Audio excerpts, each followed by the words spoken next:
سیدنا امام زین العابدین رضی اللہ تعالیٰ عنہ کے بارے میں ابن شہاب زہری کہتے ہیں کہ میں نے ایک دن بارش میں دیکھا کہ امام صاحب نے ایک بڑا وزنی تھیلا اٹھایا ہوا اور جا رہے ہیں۔ میرے ساتھ میرا غلام تھا، خادم تھا، ملازم تھا۔ میں نے کہا حضور اس کو دے دیں، یہ لے جاتا ہے۔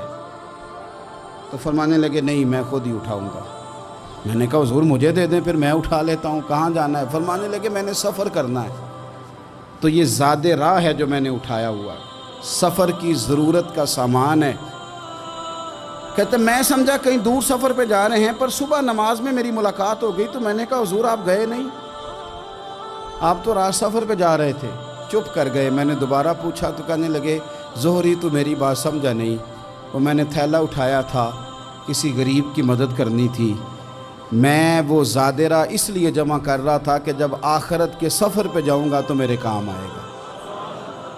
100 گھر تھے مدینہ منورہ میں، 100 گھرانے جن کے گھر میں 3 وقت کا کھانا پہنچتا تھا، ان کے بچوں کے ان کے لیے کپڑے پہنچتے تھے، ضروریات کا سارا سامان پہنچتا تھا، لیکن ان 100 گھروں کو پتہ نہیں تھا کہ کہاں سے آتا ہے، نہیں پتہ تھا۔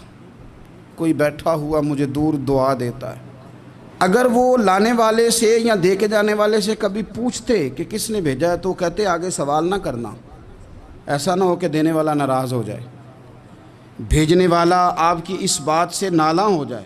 یہ ہمیں حکم نہیں ہے، پہنچانے کا حکم ہے، بتانے کا نہیں۔ اور یہ کام ایک دن نہیں ہوا، یہ سالوں ہوتا رہا۔ پھر اچانک 2-1 دن ایسے گزرے کہ وہ لنگر آنا، وہ کھانا آنا بند ہوا۔ اب وہ 100 کے 100 گھر جب پریشان ہوئے تو ان کی ایک دوسروں سے بھی ملاقات ہوئی۔ انہوں نے کہا پتہ تو کرو، جو سالوں تک ہماری کفالت ہوتی رہی تو معاملہ کیا ہوا؟ جب لوگوں نے خبر گیری کی تو پتہ چلا جس دن سے امام زین العابدین کا وصال ہوا ہے، اس دن سے یہ کھانا اور یہ لنگر ہمارے گھر آنا بند ہوا ہے۔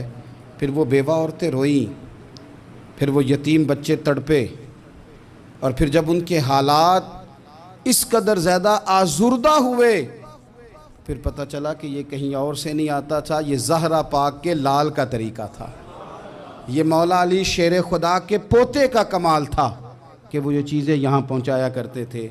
بھائیو، امام زین العابدین رضی اللہ تعالیٰ عنہ کی یہ غریب پروری ہمیں بتاتی ہے کہ اگر تم لوگوں کے آنسو پوچھو گے نا تو پھر تمہارے جانے کے بعد جب لوگ ہاتھ اٹھائیں گے تو آنسوؤں سمیت اٹھائیں گے، پھر تمہارے لیے درد کے ساتھ دنیا دعا کرے گی، اور ایسی دعا کرے گی جن کی برکت سے خدا کا فضل نازل ہوگا۔